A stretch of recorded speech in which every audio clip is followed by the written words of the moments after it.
Welcome to Tifosi Time, your weekly Serie A podcast, offering you a chance to join the discussion and share your passion for the top teams in Italy, latest transfer news, and all things calcio.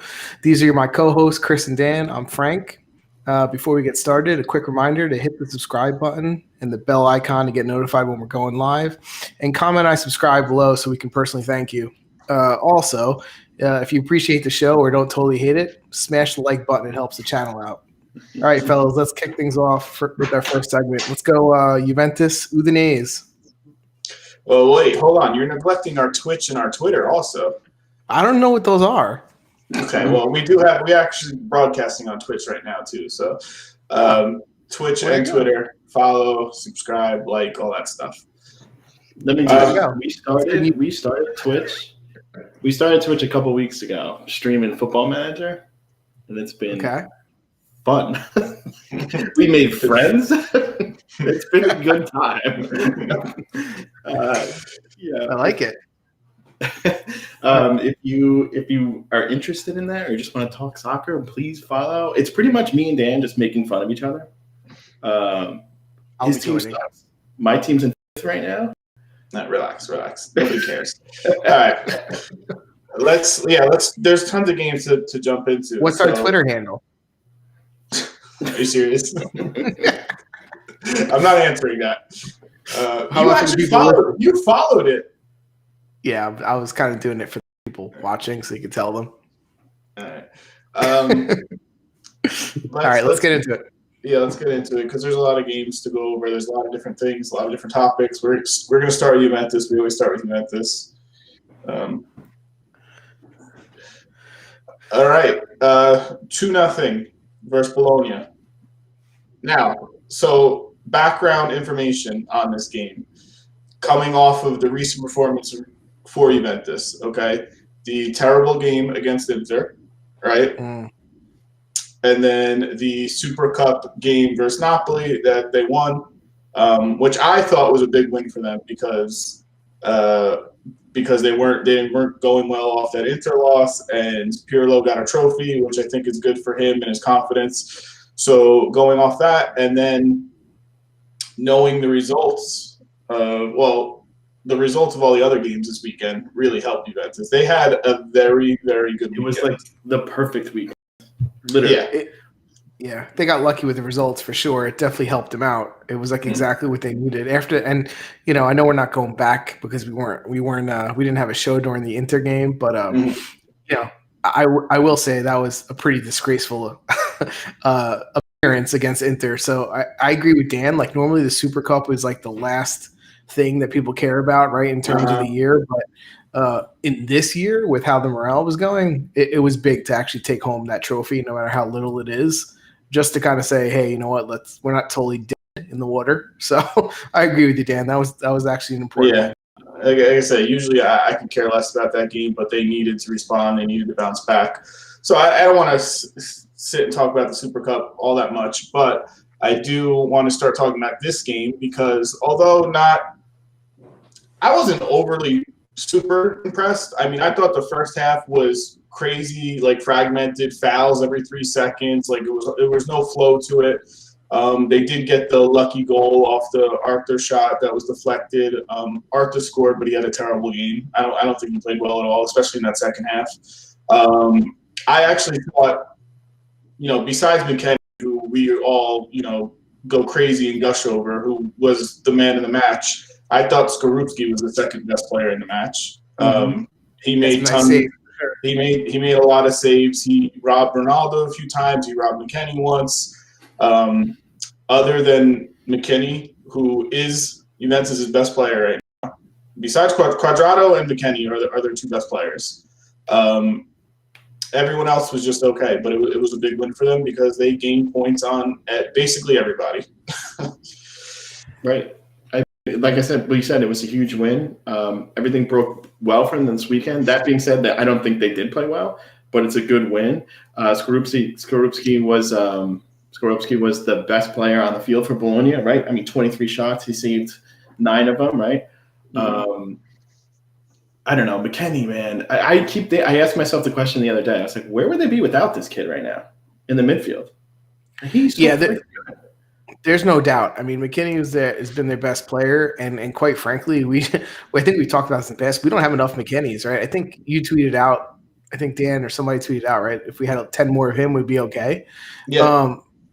Because the team, seriously, yeah, they won, but there's a lot more players on that field that you can point to that had horrible games than good games, right? Bernardeschi, horrible. Arthur.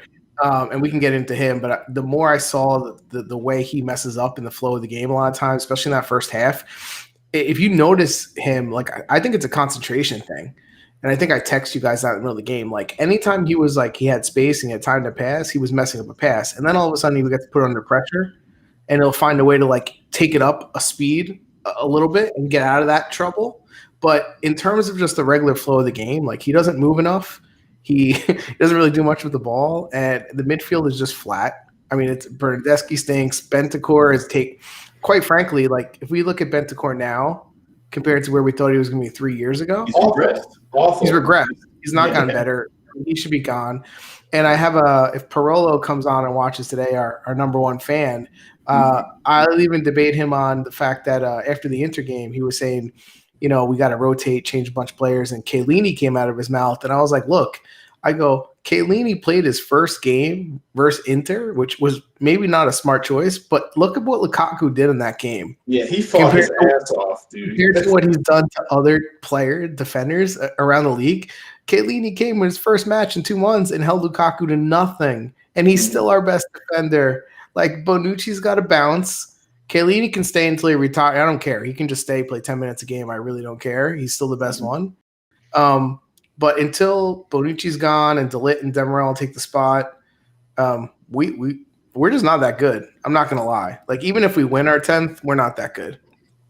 No, and no one's disputing that. But I mean, going back to Arthur, like you're right. Like when he's pressured, like he was so strong on the ball, like he could muscle people. Like for being so tiny, like it's hard to take it away from him. But then his passes are not imaginative; they're very basic, very short. That he just doesn't do enough on the field. It's all side to side. It's never forward. I want to see him take the ball, dribble, attack, and pass it. He's capable of doing all of that. He just doesn't do it. It's like they got rid of Pjanic. They got rid of Pjanic. I don't want to see another Pjanic because that's what he did. Just pass it 3 feet to the right, 3 feet to the left. Like, who cares? I think there's a big difference between Arthur when he's under pressure. All of a sudden, he gets stronger, gets faster, gets more convinced in his tackle and how he moves the ball and how and then all of a sudden, in the regular flow of the game, when we have it, he disappears. Yeah, or he can't even do the basic, and that's a problem, right? And I don't think Ronaldo's in shape. That's not helping them, right? He's not top form. Kovalevsky's not in shape. Like we're just talking. Kulusevski has no confidence right now. I feel like, and he just disappears in the game as well. And they miss Keza. They miss Keza. At least Keza, was somebody that was providing some running. He's playing well, Keza. And again, we're all saying this, and they did win 2-0. So there's not. But they need to get the wins though. Like 13 points back, they were behind. They have no leeway now because this is going to be a battle to the end with 6 or 7 teams, and it's going to be basically one of those who's the last man standing, right? Yeah. So they don't have any more leeway for mistakes in the second half. Yeah, and I know they do have a game in hand, but it was like all the other teams said, "Wait a second, Juventus is supposed to be on top. What are we doing? Let's let them catch up a little." Like that's how this weekend worked. It was the perfect weekend for them. You couldn't have drew it out better, honestly. Yeah. The only thing you could do better is if Inter lost. Yeah. But one team I'm starting to get really worried about. Got to win this weekend, and we'll talk about it a little bit. Yeah. I mean, Atalanta played great. But as far as the subs, I mean, De Ligt did come back from COVID, which is nice to see. Demirel got a couple minutes. I feel like I think he could have definitely went to the subs faster. Like. I will criticize him there. Arthur and Bernardeschi could have came out 4 minutes into the second half, right? It's just you had your choice of people to change, and I don't know if he's trying to. The only other thing I can think of, honestly, is Arthur is that type midfielder that he needs to get the minutes under him to get better, to pick up the speed on the ball, and unfortunately That's the thing I can think. I mean, he is coming from a new league, from a different league. He still has – you can't just acclimate so quickly like that. You need to give him time. So, the more playing time he gets, the better it will be for him. But and you have to also think tons of games. They have the Italian Cup again in the midweek this week. They had the Super Cup midweek last game. They just have tons of games, so they're gonna rotate. They're gonna do that. But you're right. Like he always waits too long for subs. Like not even make a halftime sub. Like Gasparini will make a halftime sub. Juric will make a halftime sub. Like you see something wrong, make the sub. Like he's just very stubborn and late on all of his calls, to me at least. So really quickly in the Twitch chat, one of our followers that rated us yesterday said everyone is Inter fans, and it's complete opposite. We're all Juventus fans. It's pretty funny. Like we're very critical of them because we know they can do better. Wait, are they Inter fans or are they Juventus fans? No, they're not. It's just he's just saying that tell him to answer if he's a specific fan. Because we're all Inter fans. I mean, we're all Juventus fans, but as you can tell by the jersey behind me.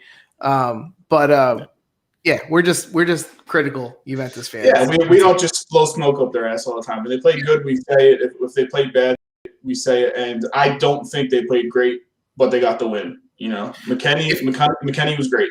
Everyone else, Yeah, McKennie, and you know what? That's the best thing in terms of the American players. They're having good seasons all around Europe this year, and that's the part that I love. The fact that our best guy right now is an American, and I'm not usually all about that, right? Like I'm just going to call it how it is, but I love a guy who's going to lace him up every week and give 100% and play his game. Like, and everybody else, I mean, we have a bunch of people that the motivation level is just not where it needs to be for a lot of these games. Yeah, and I mean it's a foregone conclusion. Basically, they're gonna buy him.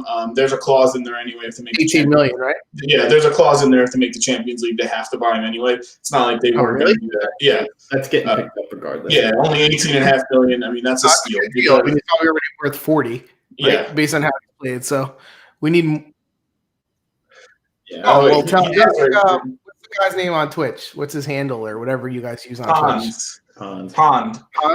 Ask Hans if he wants to come on and during an intersection one day, because he's not going to like our intercessions.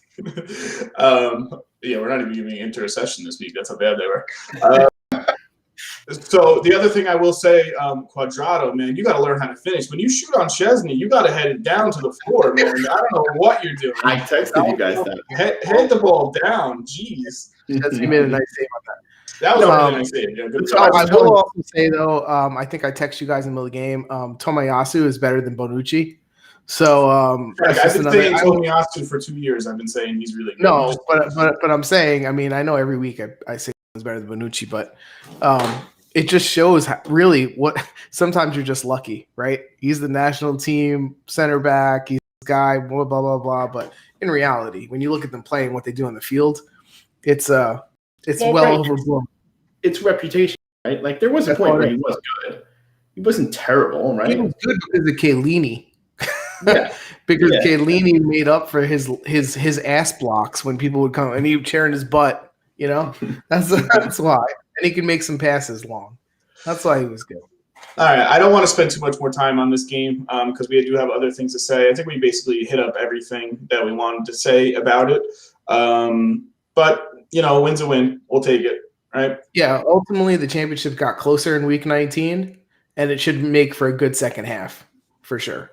Yes, definitely. What Prola say, okay, we need another player to get better, but the team will fix itself. We have the return of De Ligt and Cuadrado, 100%. Yeah, I mean, Cuadrado is very essential to that team. Offensively, the game goes through him much of the time. So, yeah. But the question is, even with those guys, agreed, they're very important. But what is the top of Juventus, right? Like saying Cuadrado and you have everyone available, is it good enough to be a top team in Europe? And without saying like, well, any top team can win at any given year with a little bit of luck, but is it really?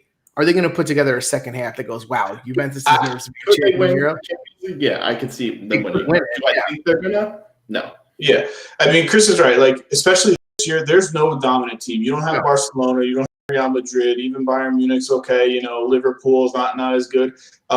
It was funny. Juventus sucks this year, and what would how crazy it would be if this was the year that they won the Champions League and they suck. You know what I mean? Like that's how it could happen. That could happen because it's soccer, right? So that could happen. But that's my point. That's why I said it that way. Like Juventus could win it, but I'm still going to call it out for what it is, right? Yeah. Like if they end up winning it playing like this, okay, you won it, great. But don't tell me you're a complete team and you're amazing. You still have all these problems. For sure, yeah. There's no team is perfect. All right, Dom, do you want to go to the Milan Atalanta game? Next segment. This is going to be my favorite segment, Milan Atalanta this week. Let me tell you, this game was way more fun to watch. 3-0 Atalanta. Go ahead. I started the last game. You guys, give me your thoughts on this game. This to me was a joy to watch all around, and you know me. I mean, like a lot of people around Italy, around us. Atalanta's been the darling for the last 2 years, and this year they started off slow. And I said it a few weeks ago. I said I hope it's one of those years where there was a previous year where they started off slow, and then the second half they just took off, right? And what we saw in that game versus Milan. Milan's coming to the table, to the pack, which we said was going to happen. And so that's going to happen. But I think I like that Atalanta showed that they were faster again. A lot of their players looked like they were really coming into shape and into form. They started to get a lot of their bench players back. So it was an entertaining game. It was open and they were all over them. And Milan's not a bad team. So to me, I'm hoping, if I'm going to read anything out of this, I'm hoping that Atalanta rides this type of form through the end of the year and moves up from where they are now, right? So, Chris, you want to go? Well, so I was saying before, so right now the team I'm worried about the most, competition for Juventus, and there's a lot of good teams, but Atalanta, the way they're playing, I'm going to give Christian Romero some because I tore into him in the beginning of the season, but you did. He got so much better, quickly, scored a goal. Who was the one who said getting rid of him was a mistake, by the way, because we have Bonucci? I'll admit it. It was he's been fantastic. Zapata, which he'll come up later in the show. Oh, he is so good. They have so many weapons. Muriel, Ilicic is coming back. Their team is just scary good. They have so much talent. They run for miles. Even guys that are not the top of the list when you name the first 10 guys on the team, like Hadabor, he is so important to that team. I mean, think about what he gives them every week in terms of running, and Juventus doesn't have anyone like that. We have McKennie, but they have people on their team that just are. They do so much on the field from week to week, and they're not necessarily the name players, but I think Atalanta could win Serie A this year, right? If so, and which I would love it. As long as Inter doesn't win it, I don't care. Yeah. It kind of sucks Gomez is leaving. Looks like he's going to Sevilla. Oh, he's leaving. No Italian team came up with the cash? No, I think they don't want to sell him to an Italian team. I don't blame them. We'll talk about transfers and rumors later, but it looks like I really thought they were going to be in trouble without him, but they've played better without him, which is crazy to say. From a Milan perspective, that was the most worrying game they've played all season. Even the game they lost versus Juventus, they played really well, I thought, in the game versus Juventus. They played strong. They had chances. They didn't do anything this game. This game was the first time where they looked like, ooh, this team is very beatable. To be fair, Benacer's not there, right? Yeah, okay. One player. Everyone's missing people though, so you can't just say that, Yeah, but again, I go back to Atalanta. Just their midfield is more complete than most teams in terms of work rate, and when you add in players like Gosens on one side and Hadabor on the other side, it's really hard to not get taken over in the midfield. It just really is from another team, because if you have attacking fullbacks like Calabria and Hernandez, good luck getting forward, let alone Leao and people have to track back with those guys. So it's I'm not surprised. I hope they really take off, because I think I honestly think if Atalanta played like last year, they would be 9 points ahead of everybody this year with how bad people have been.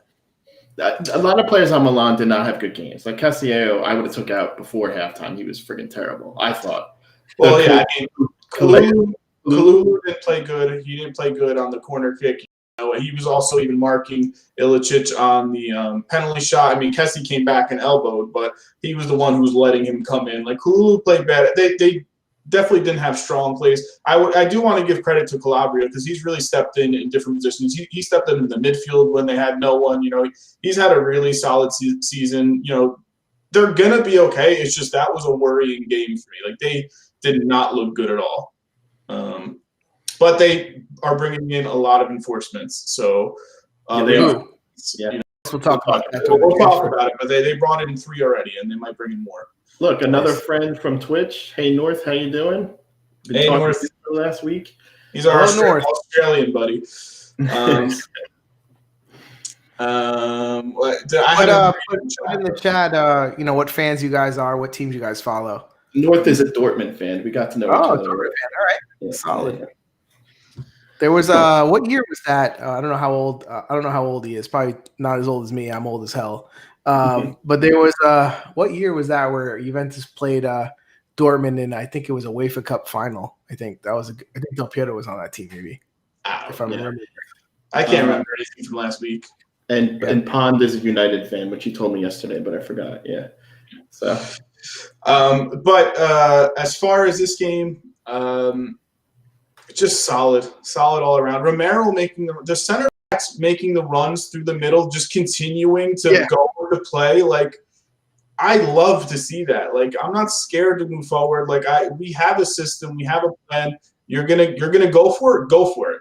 They're not hesitant. They're like, hey, we're gonna. I'm in the play. I'm staying in the play. I just love the way they play. And Frank said the wingers on that team are matched by none. Last year we were calling it out, right? Last year they had the most crosses from one fullback to the other finish, from Gosens to Castagna, right? Reverse. That's their game plan. Yeah, right. They cross the far post. There's a fullback and there's a wing back there ready to head it in or put it in. That's what they do. It's like so obvious. How bad shape is every other team when these guys are running 80 yards up and down the field and beating them consistently? Like, what is everybody else doing?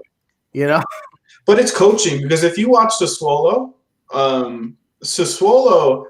they don't cross the ball at all, and they have the ball constantly, and they're taught not to cross. Like, they want to make the most perfect plays, like dribble into the 6, get the ball into the 6. It's a different style for sure. Yeah, like the style it's coached that way, and it's just executed so well. Anyway, Sassuolo plays more to feet when they can, and Atalanta definitely plays more to space with speed. So they also have fancy players. I think that's take you on with the dribble and just beat you. Yeah. So even with that loss for Milan, they do end up being the winter champion. I know winter champion means nothing, but at the end of halfway through, they got the most points because Inter, who we didn't make a graphic for, and I wanted to make a graphic for Inter, but that game was so terrible. They tied 0-0 to Udinese. There was no highlights. Like, it was just a terrible performance by them, very disappointing, and they had a chance to take the lead at halfway through the season. Conte got a red card for yelling at the official. He might get suspended for 2 games. I'm shocked. Yeah, usually he has his lackeys do it. Like a third goalkeeper or like a fitness coach will do it, and they'll get thrown out. So I wonder if they have code words. Like, if Conte just has, like, he yells out like color, and that means certain like third goalkeeper has to go and yell at the ref. Yeah. I think another coach did get a red card too, as well. I think it was 2 guys. Yeah, there was two people, but he was actually one of them this time. So he might get suspended for 2 games, is what I'm hearing. Which, whatever. Hey, man, props to Udinese. They're putting good results for some good teams. They played so bad at the beginning of the season. Remember we were saying they were playing so bad, and now they're starting to turn around at least to be competitive. Let's relax. They haven't gotten a win in like 8 games. They just tied a few. So bad. But you're saying a tie versus Inter is bad? No, a tie. Listen, any point for them is good, but they're not good.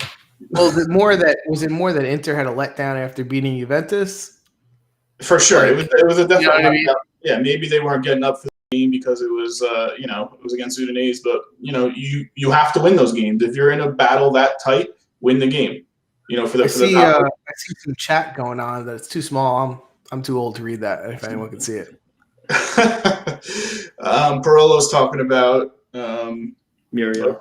Don't forget they have the best 12 in Serie A. Muriel. Oh yeah, the best 12. Yeah, he's talking about. He went back to Atalanta. Yes, he's the like super sub.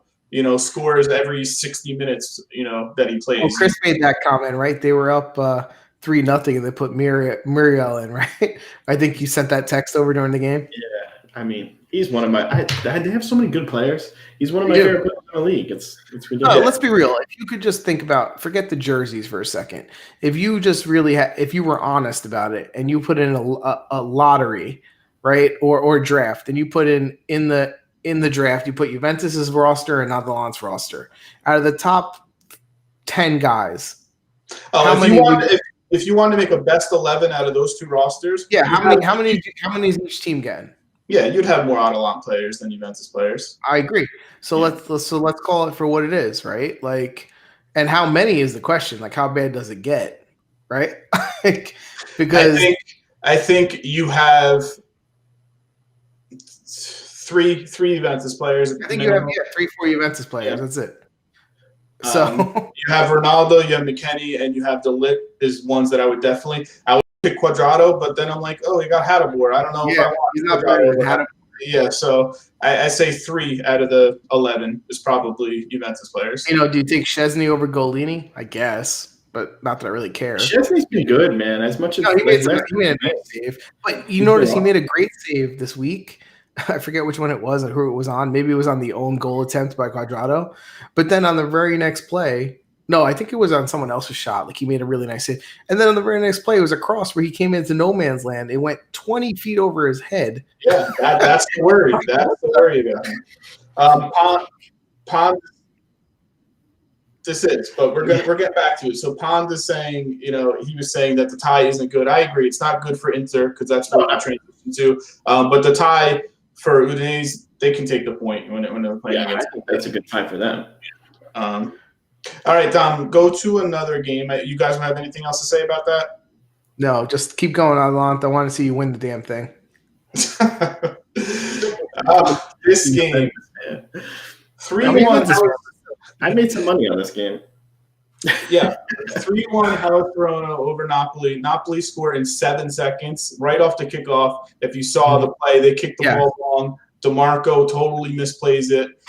Just a that was horrible. Free shot for Lozano, and he scores in 7 seconds. I wasn't nervous for Verona after that. I really wasn't. I feel like if we would have had a show, and I'm not playing like Monday morning quarterback, I think if we would have had a show last week, I think some of us may have picked Verona for this game. Yeah, right? I think so. But anyway, we didn't have one, so we can't call it now. But I'm not shocked. I'm really not. Yeah, I mean, listen, every week I say this about Verona, but especially when Verona plays in good games, the good teams. I know I told Dom don't bet on Verona against certain teams. What are you laughing at, Parola? I'm reading at the comments. He's disagreeing. He's saying from our Atalanta discussion with the Juventus player, he's saying that the only ones that would make Atalanta is Gosens and Muriel. I think he's wearing his Juventus colored glasses. And trust me, we don't have them, but I think you're undervaluing Atalanta players for sure. He's delusional. Anyway, back to Verona. Time to troll our commenters. Let's go. I had talked to Dom and I said, don't bet on Verona. Sometimes. Basically, what I was saying is that they play up to their competition. Verona, out of the top 8 teams in the league, they have the best record in versus each other. So all the teams playing against each other, they have 4 wins, 2 draws, 1 loss in all the other top 8 teams. That's the most points out of any team in the top 8. So they play up to their competition and then play down. So they play at that level. So that's why I wasn't extremely nervous for Napoli. Plus, Napoli just only now is getting Osimhen back. He subbed in. They're not playing great. They lost the Super Cup. Gattuso, people like him, people don't like him. There's rumors. Last week I heard they want a contract extension. This week I'm hearing, he might be fired. Like, it's just welcome to life in Naples. Yeah, they're say that our family's from Naples, so it's all good.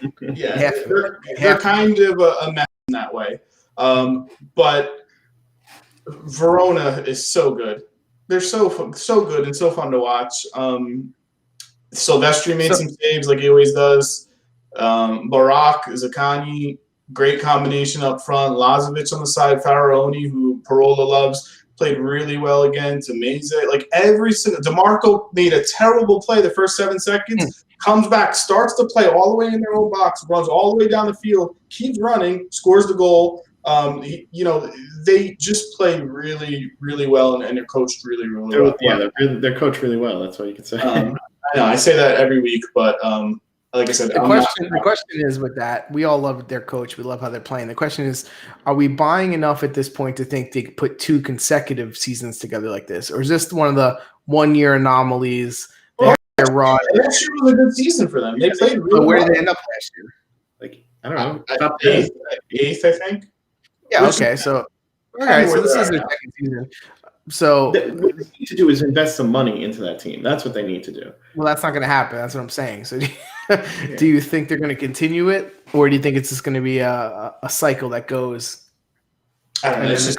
It's really hard for them because they don't keep any of their good players. Like Zaccagni, like they're even saying in the game, like Napoli's been going hard. Like they want to go hard after. And there's a lot of top teams that want to go after some of these players, so they're going to get poached like they do every year. Zaccagni is 100% gone this summer. It's not even a question.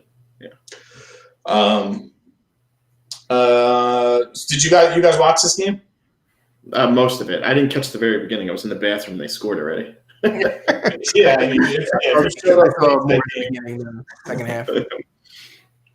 But yeah, I was watching because I bet on it. I still bet. I made like $20 on this game. Deme's been playing really well for them. I will say that. He wasn't getting playing time early in the season, but he's been playing lately the last 5 or 6 games, and he's solidified the midfield a little bit. But disappointing game for Napoli. Again, they could have picked up points on Milan and Inter, and they don't pick up any points. The real test is going to be seeing how they play when Osimhen starts and he's like fit and he's good to go, because they're a different team when he plays. That's for sure.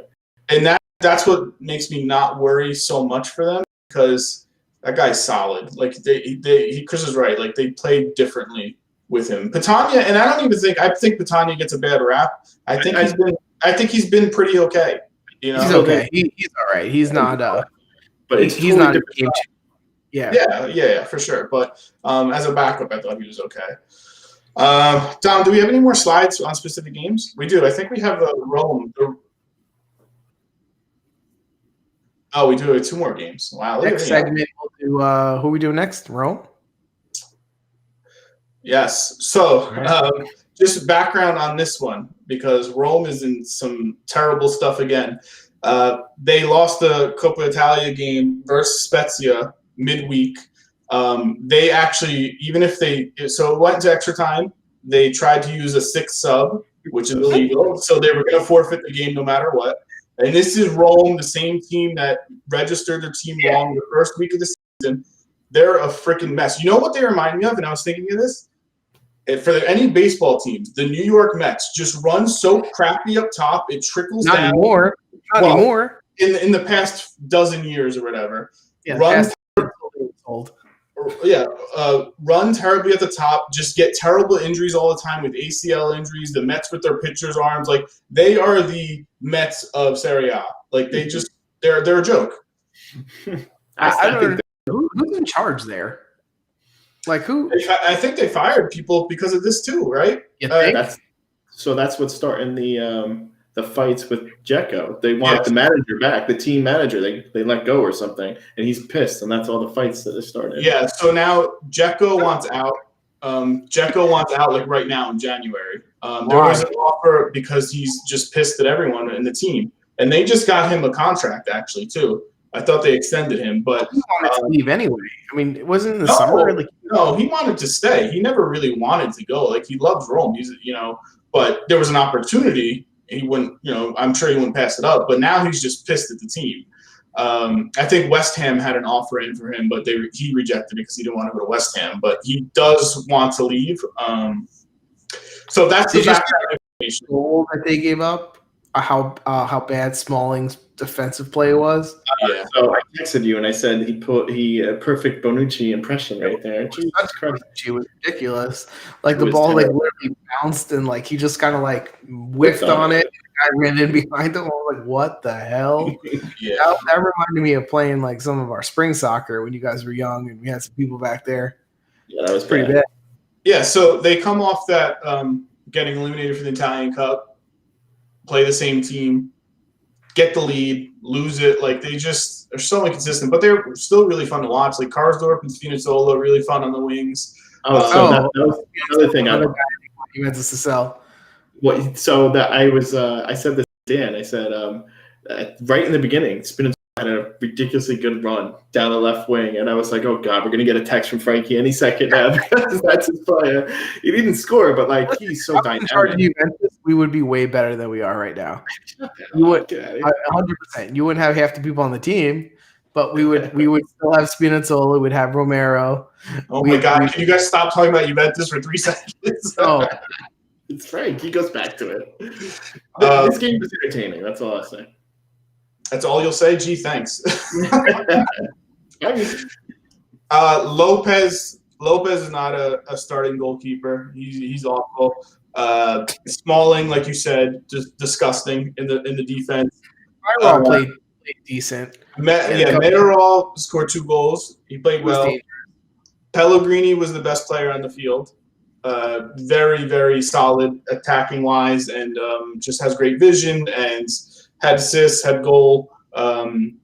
He was the best player on the field, and they picked up they've had a bad week, but they did pick up points on teams, so they got the win, which was nice to see. And not against an easy team. Spezia is a decent team. They're not awful. Punches above its weight for sure. Yeah, not to the level Verona does. But they're like a notch right below Verona when it comes to playing better teams and playing decent. Coached well, so they play well against the good teams. Yeah. All right, Dom. Do you guys have anything else to say about that game? No, I wish it would have tied. I wish it would have tied, but yeah. I mean, yeah. Let's go to the Sassuolo game. Caputo. Man, 6 minutes in, scored. Caputo's corner over here. 2-1. 2-1. Wait, do it again. I was talking over your Caputo's corner. Caputo's corner. Isn't Chris supposed to get like a flashing box around his like box or something when we say that? That producer is probably sleeping. He got rid of it. Wow. He got rid of the Caputo corner banner? What the hell? That was the best part of the whole show. 2 teams going in opposite directions. Sassuolo was, for most of the season, the real surprise of the league. They faded really fast. They really don't play well against good teams. No. Never put up a strong effort against good teams. They scored that first goal, and I told Chris, I was like, that means nothing to me. Like that doesn't instill any confidence that they're going to win the game. I mean, talk about the goal specifically. Like, what was Acerbi doing? He was lost. He just let Caputo go and Acerbi's running with him. Caputo stops, and Acerbi just keeps running, and then Caputo's like, "Cool, I'm wide open, thanks, man." I don't know. Like, what else are you doing? You're in the middle. Like, you're guarding that guy, and you stopped. You kept running. Just totally lost him. I don't know what happened there. There's so many of these defensive plays in the Serie A now. It's from week to week. It's so disappointing. We're just like, and Acerbi is supposed to be like a halfway decent defender, and it's like, yeah.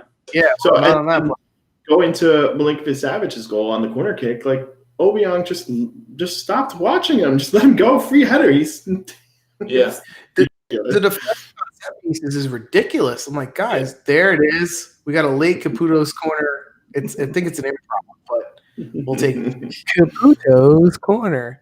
I don't know. You know what happened? We jumped on the Sassuolo bandwagon and they started to suck. Yeah, I think that's the problem.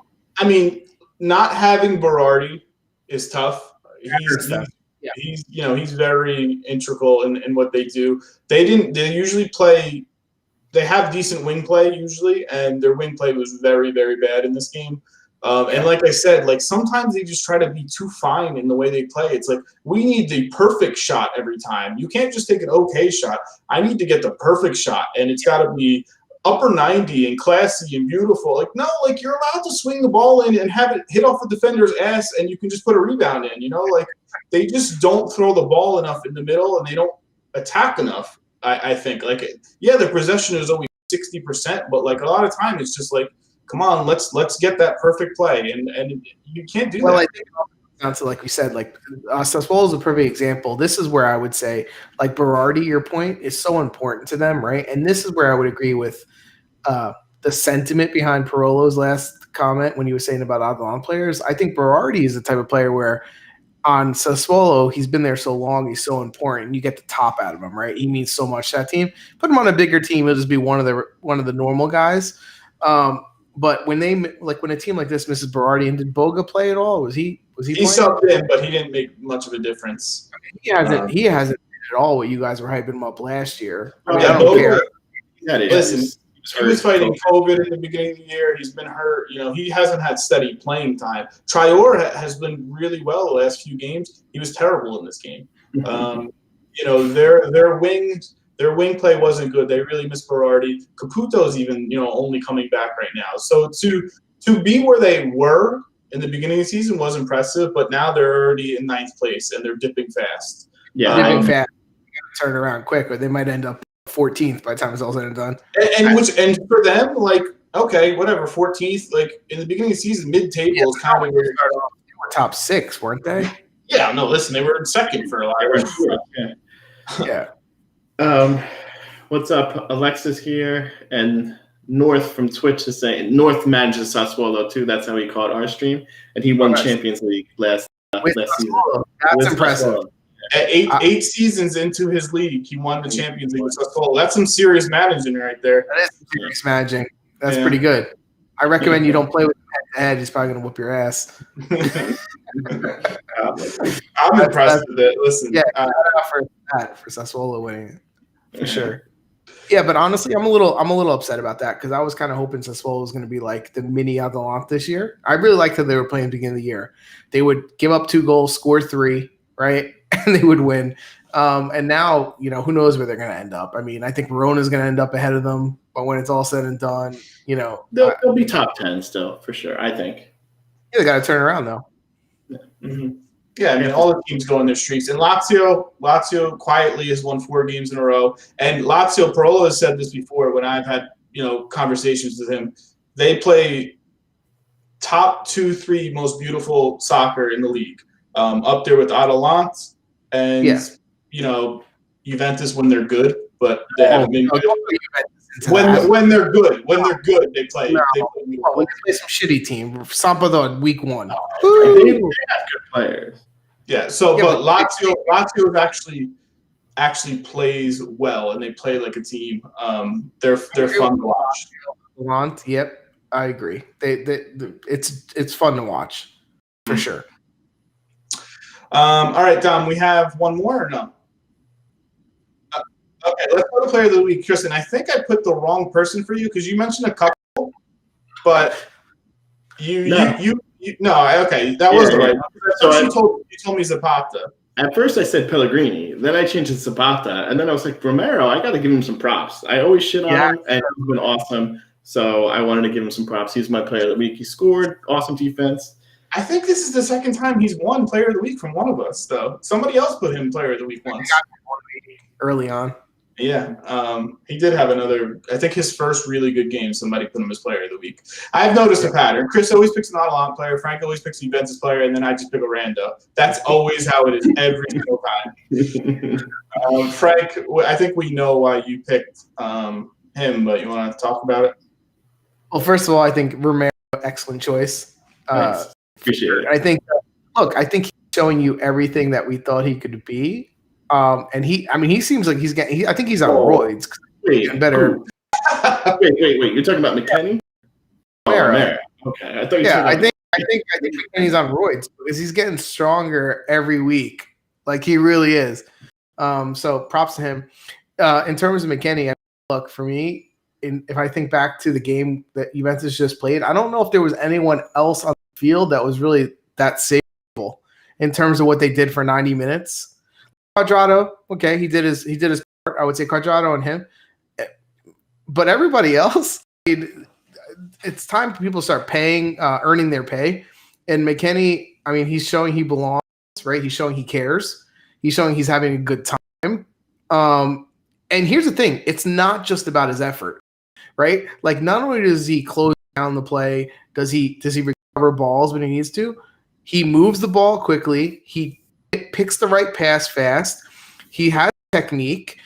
Sometimes he even tries something. I mean, I think he tried a step over one point that didn't pull off because it was a little predictable the way he did it. But he was trying to let the ball go through one time for Ronaldo. He finishes the ball, and he's becoming a complete box-to-box midfielder, right? And he's doing it with not having a set spot, right? You play on the side, you play a little bit in the middle. I think that's the best thing about it. Put him anywhere, and he's awesome. It is, but I think if the midfield functioned even better, and he had a straight spot that he could really just put him there, and I think he would be even better.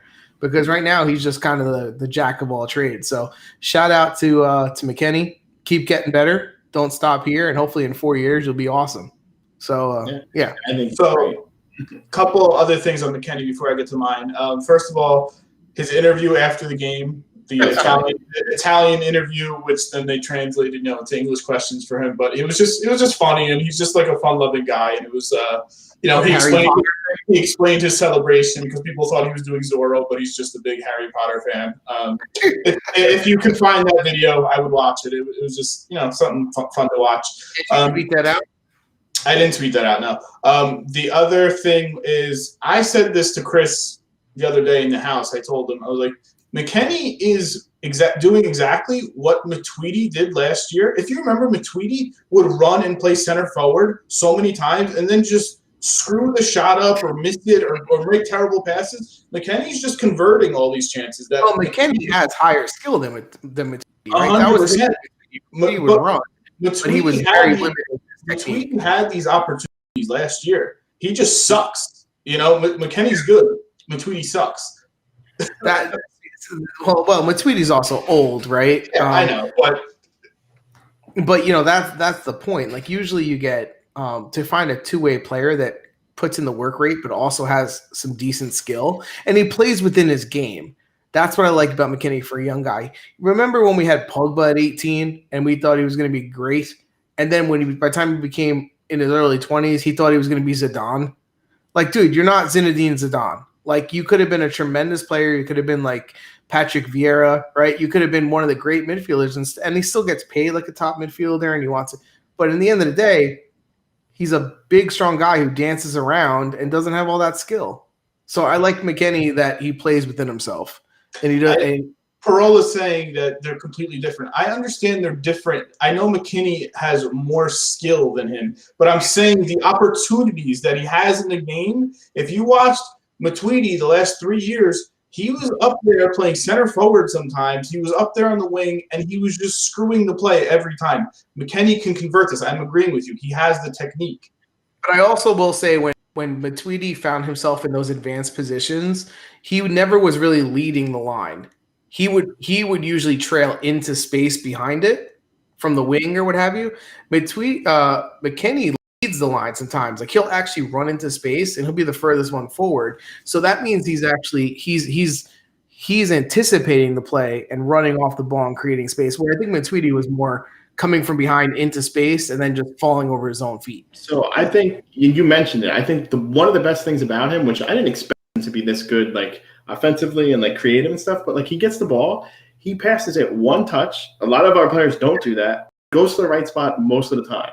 Like, that's pretty impressive. Movement off the ball for me is the best thing he has. He just sees the field well, and he's fearless in the middle of the box too, like going up for every head ball, trying scissor kicks, trying bites. Like, I can't find one negative thing to say about him. So I agree with that. Anyway, I wasn't trying to make controversy. I was just saying I think I like controversy. So I agree. He's so good. Really quickly in Twitch, Pon said Pogba is a great midfielder. He's just is best in space. He does have talent, right? Yeah, yeah. I mean, Pogba's decent for sure, but I think I was more speaking to the mentality of him, right? Like he became the $100 million player at such a young age. He's a prima donna. Right, they gave him the number 10, right? And I think when you look at like France and the history of their players and Zinedine Zidane and Nasri and all these different players they had, right? They were really skillful players, and I don't think Pogba's really that. I think he could be a really, really strong two-way player, but I think he wants to be a number 10, but he's not. That's what I'll say. Yeah, I mean, I would agree with that. He became a prima donna very, very quickly, and it showed on the field. Anyway, I want to get to one thing he could have had was he could have been a guy that literally physical presence and speed, right? Yeah, the size and speed combination. Yeah, it was. Do you remember? You guys remember Edgar Davids, right? Davids at his top would win the ball off three people. You couldn't chase him down, right? And he didn't have anywhere. I don't think he had the physical presence that Pogba has, right, in terms of height and strength. So if he would have taken that mentality and became another Edgar Davids, I think Pogba might have been able to do that. Davids would get a red card every game now in today's game. So that's true too. That's fair. It's a different time. It's not perfect. Anyway, I'll get to mine. Zaccagni, again, I picked him. I think this is the second time I picked him. He has been one of my favorite players of the year. Goal and assist, but just like really good technically. And it's not just like, hey, poke-ins and tap-ins. Like, no, they're beautiful plays. They're beautiful passes. So I think he's a player that definitely can keep getting better. I think where he goes is going to, if he eventually gets sold, is going to be important. Like he's going to have to go to the right situation where he would be really good on Napoli. I really do. Like I think that's the perfect Napoli or an Atalanta, but he wouldn't play on Atalanta that much. But a team that plays like that, yeah, Rome, agreed. Awesome. Yeah, I think he'd be really good on Rome too. Yeah, agreed. Juventus, he would do nothing. He would never play on Juventus, right? Like that's the thing. So like you have to go on the right because it's important who they pick at this age. You know what I mean? Like. You pick someone good where you continue to grow and you make a career. You go to the wrong spot and you become Rugani. Yeah, I mean, he's like 25 now. So he's at that point where like, hey, I'm going to make – this is my big move that I'm going to make, you know? Yeah. You got to pick it right. You got to hope it's the right one.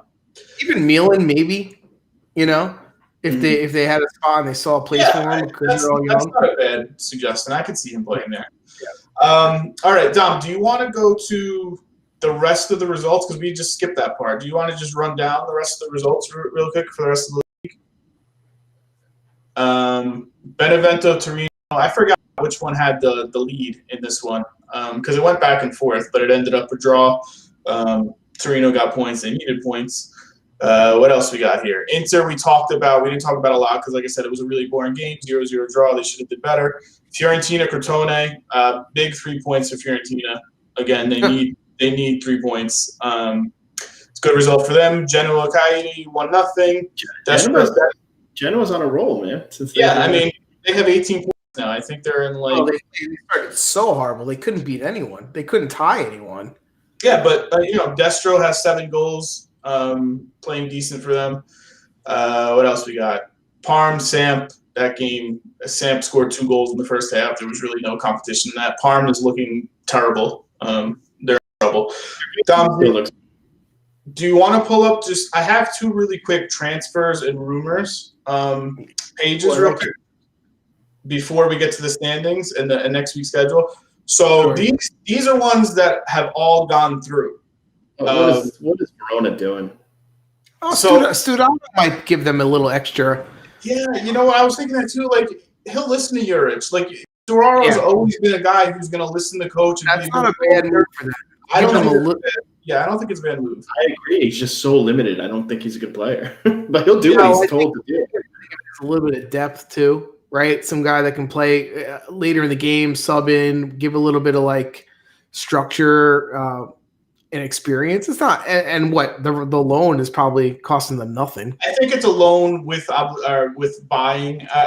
All these were in the parentheses where it says loan. A lot of them are like option to buy or obligation to buy. I just didn't write all that because I didn't feel like going into that detail. So he might just be on there at the end, but I think it's a decent move for them. Fiorentina, that Corcoran guy is just a forward, 29-year-old forward.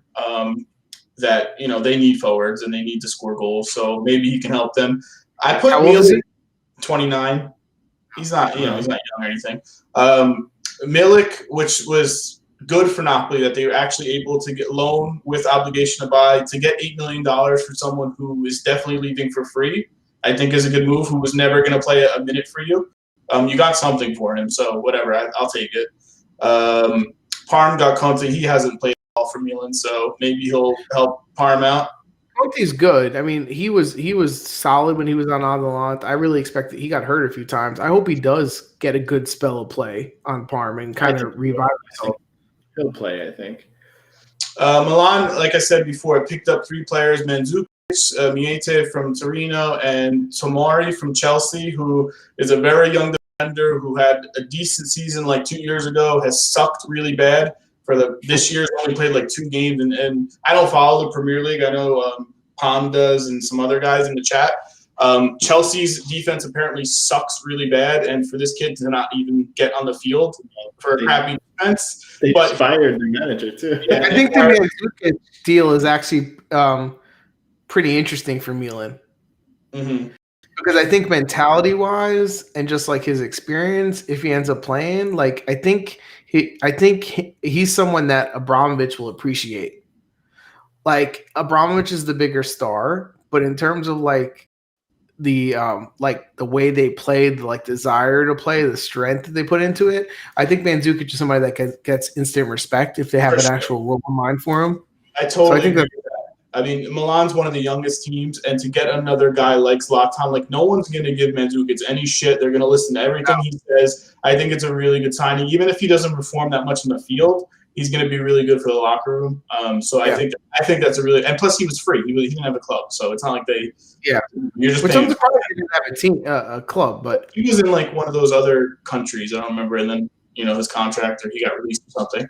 Coyote got Alfred Duncan on loan from Fiorentina, and they got Nangolan finally from Inter because Inter can't get rid of him, and the only way they can't get rid of him is just loans. And what did they pay for him? Didn't they trade – who did they trade for Nangolan? Like Zaniolo? Yes. It was Zaniolo and money? Awful short-sighted move. Sounds like it's got Conte written all over him. Wasn't that his first year? Get me Nangolan. And I'll give you Zaniolo and money. That was a good deal. We have some stuff in the chat. North is saying Pop Buda Sevilla. That's basically confirmed. Yeah, I have that on the next slide, actually. Yes, the Chelsea coach just did get fired. So, but that Tomori kid, he's supposed to have potential. He's only 23, 22 years old. I actually really like the Spezia Samponato deal. Me too. I don't know if he's healthy or not, but Samponato is somebody that, honestly, before he got hurt, I always thought – he was underrated. Like when he got a good run and he wasn't hurt, like he has skill. He was underrated. Yeah, he's just not consistent at all. Strootman to Genoa. He had the assist to Destro, actually. Not that Strootman has anything left in the tank. Like he's got injuries. He's old. I'm not expecting anything from him, but he had an assist last game. Atalanta had the kid Mele. I don't know how to say his name, but he's been playing actually. He's been there for a while. I like what I've seen from him so far. And the Ahmad Diallo kid, who is supposed to be fantastic, and they got a buttload of money from Manchester United. That's just Atalanta making a great move and selling and making tons of profit on someone. Apparently he's supposed to be really good, but he only had like 21 minutes of actual game time. Like I remember last year he played at the end of the season a little bit, like a very tiny bit, but he's supposed to have a crazy amount of promise. But they did get a lot of money for someone who wasn't even really playing for them. So you gotta respect the move. I hope he does really well for Manchester United. Like he's supposed to be good. Dom, go to the next slide because the next slide is just more of rumors that possibly might go in. So the first 4, I think all these are happening, actually. Yeah, they're basically happening, but not totally confirmed yet. Like Gomez is going through most likely tomorrow, so that's $5 million. It's a big move for Sevilla. That's he's going to play well there. $5 million plus $3 million in bonuses. Reynolds was going to go to Juventus, but now apparently he's going back to Roma. Good move for them. Lasagna, Chris's favorite forward. What do you think about Lasagna and Helron? You think he'll help them at all? As part of the rotation? He could play good with Zakani. I could see that a little bit. He's very fast, so I think he can can help them. He just got to finish. If he doesn't finish, he's not going to be. This Marley Ake, I don't even know how to pronounce his name. Who is that? So he's like a 22-year-old kid. He plays for Marseille. He has actually played senior minutes for them. And they swapped him for Tonga or whatever this guy's name is, who's supposed to be promising. He's supposed to be promising. But he was running out of a contract, so they swapped him basically. But that kid, he's a winger / like supporting striker who's very fast. Even the Udinese moves, the rumors, those aren't official, right? Those are rumors. Like, there's not really anything substantial to it. Listen, for Udinese, getting Llorente would be a steal if he at all can play. Like, he's decent, Llorente. Especially with the way they play. Like, he's really good at winning the ball and play, like, being the pivot point where the ball comes off, which would be helpful for them. It's okay if he's got anything left. I think, honestly, the one forward I'd rather have less than Lasagna is Catrone. Yeah, Catrone, I agree. I think I totally agree with that. I think he's useless. Yeah, Catrone, I'm not excited about. But Lasagna, I really do think, like, with the way they play in their system, like, I think he could fit a little bit. I mean, they need players. They have Kalinic, and that's it, right? Like, well, yeah, they're also showing you, like, okay, like we'll take. They're opportunistic, right? We'll take Studado, like, whatever, on a loan. Like, he won't cost anything. We'll take Lasagna. Like, they're adding a little bit of depth instead of playing with, like, 12 guys. Yeah, they're hoping that they can take these guys who have had promise in the past, maybe not living up to it. Juric can work wonders on them, and that he can get something out of them. It's not a bad strategy. No. You got to work with what you have, right? I mean, resources. All right, Dom, go to the standings real quick because, like I said, it was the week of Juventus. It couldn't get better for them, really. From being 13 points down not too long ago, to only being 7 points down with the game in hand. I'm a little less worried this week about Juventus, and it's they have a shot now, because if they were going to go stay 13 points for much longer, that would have been tough to get back from. Listen, 100%. They're in a better position now. They have to put a string of results together, and they have to win the head-to-head ties in the second half with these teams. They got to beat Milan, they got to beat Inter, they got to beat Rome, right? The team that can win the most head-to-head in the second half should come away with the title. Then how is Roma winning it? I mean, looking at this, I could see the top 7, any of them winning it, honestly. I know. I don't think Lots will. Yeah, I don't think Lots will. But I could see any of the top 7. No, I can't see any. I'll tell you who I could see winning it. I could see Atalanta winning it, Juventus winning it, Inter and Milan. That's it. I mean, I see that top 7 shuffling the rest of the season. Like, every week it's going to be changed, going back and forth. Like, it's incredibly tight, and it's really good for the league. But, yeah, I mean, I see realistically my 3 teams, because I don't know. It's 4 teams. It's Milan, Inter, Juventus, Atalanta are my teams. Realistically, it's 4 teams, right? With Milan, Inter, Juventus, Atalanta. No one counts Rome ever. They're good. Right? I can't trust that team. I can't trust them. They're good. And Napoli and Lots, like, they're good team. I could see them winning. Do I think they're gonna? No, but I think think about Lots last year. Last year they won an amazing run and they still collapsed. Remember?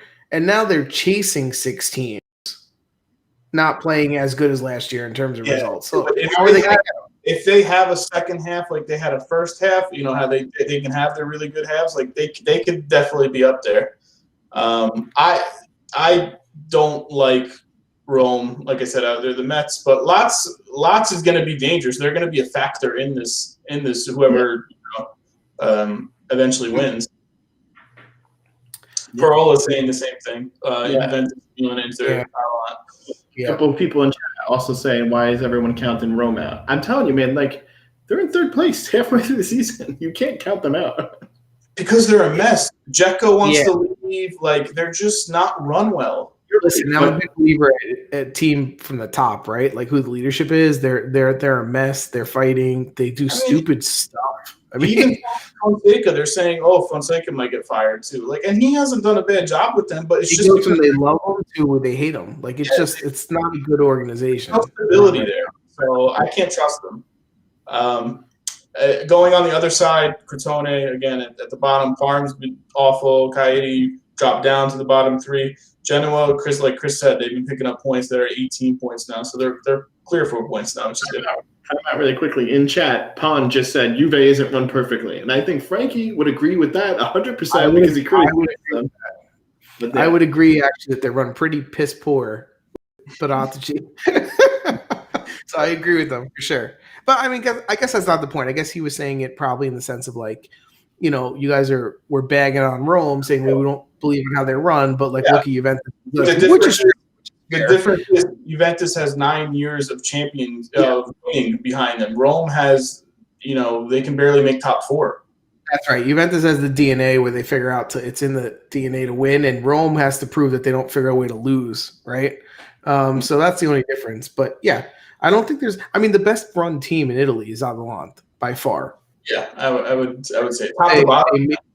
They develop players. They discover them from nowhere. They sell them for a buttload of money. They replace them with more people that nobody knows that end up being awesome. I mean, that's the best team right now in terms of how they run.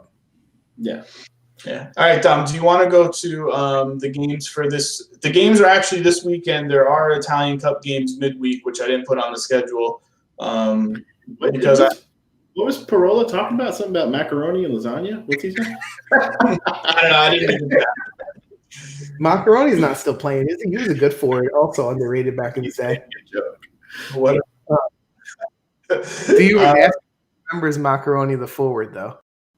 I remember him. I remember vaguely. He had 1 year where I thought he was going to come up and be good, and then he fell.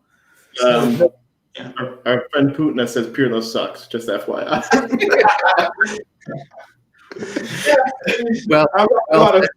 Very good. All right, so like for the new viewers, we usually each pick a game that we pick, and we pick the results. We have the standings, the leaderboard somewhere, but I don't know who. I think Frank is currently leading in our predictions. Yeah, do we have that? Because we've been picking. I have no idea where the hell we are. Yeah. So Chris, you want to kick us off? You want to pick a game, and then we'll do our spaghetti. I'm just laughing at Pro. I'm sorry. Rome. Verona, jokes on the chat. Rome and Verona. I'm gonna say 2-2 tie.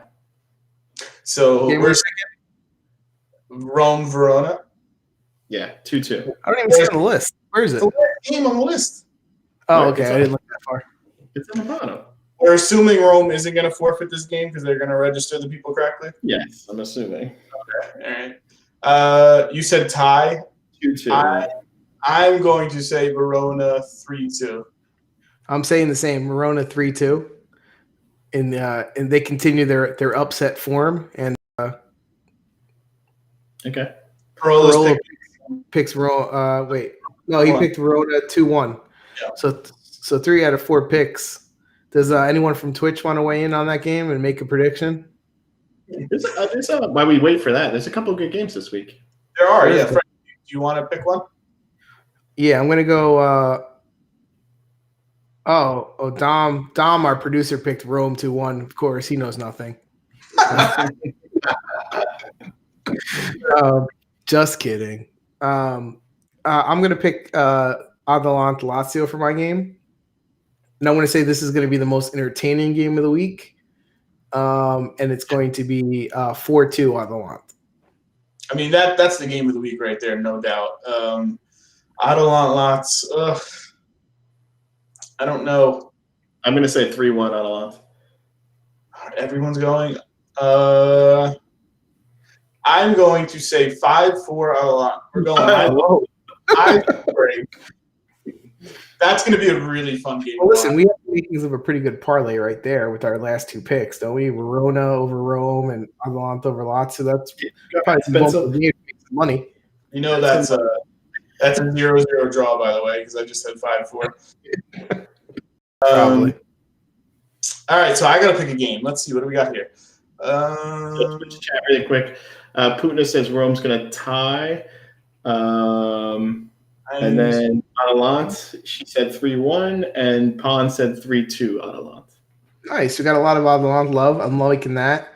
Parolo put in looks like Atalanta Lazio 2-2. So I mean, we'll see.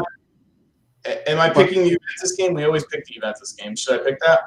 We always do, but you can pick whatever you want. I don't want to pick that because that's a boring one. I'm going to go random. Spezia Udinese. And I'm going to say 2-1 Udinese. Wow. I'm going to say 2-1 Spezia. You said 2-1 Udinese there? I'm surprised by that. No, me too. I'm going to say you think that's a better game than the Sampdoria Juventus game? No, I don't. I don't think that's a better game, but I just don't want to pick that Juventus game because, like, who's going to pick against Juventus? Like, so it's just pointless to pick that. I guess I could see Sampdoria winning though.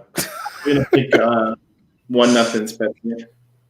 All right, so we have some different results there. So maybe I can pick up some points because I'm probably behind on this thing. Yeah, I said 1-1. I said 2-1 Spezia. Putin said 1-1, and Pond said 2-1 Juventus. Udinese, sorry. Okay. Dom, you writing all this, producer boy? You got all these? Writing them down. Okay. I don't think there's anything else. We went a little long, a little over an hour. You guys have any closing things? No. Thank you. Thanks for watching and participating. It's definitely more fun when we get some outside opinions, for sure. Yeah, for sure. Yeah. All right, we'll be on again next Monday at 9 p.m. Eastern. Like, subscribe, favorite, all that kind of stuff. Italian Cup midweek. If you're working and you're bored and you got nothing to do, you can watch it while you're working. We'll be streaming on Twitch pretty much every day as well. Football. Yeah, I quit my game so I can watch more games during the week. Yeah. We're probably not going to Twitch stream on Monday nights because we do the podcast, but pretty much every other night, me and Chris are going to be playing Football Manager. So if you want to stop by and watch. Good night, Pergola. Good night. Adios, people. All right, we'll see you guys later. See ya.